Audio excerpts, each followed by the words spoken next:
Hi!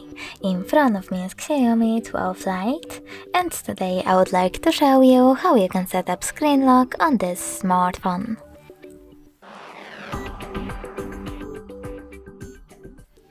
First of all, go into settings.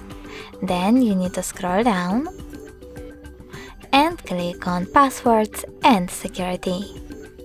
Now tap on screen lock section and click on one of those options, pattern, pin or password.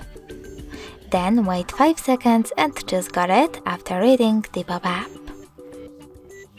Now you need to enter your login method.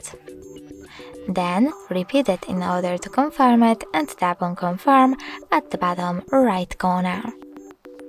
If you wish to add your fingerprint right away, you can do that by selecting add. If you don't, click on cancel. Now when I go back, turn off my screen, then turn it back on. As you can see, screen lock is now required. Thanks so much for watching. If you enjoyed this video, smash that like button, comment and subscribe. Bye!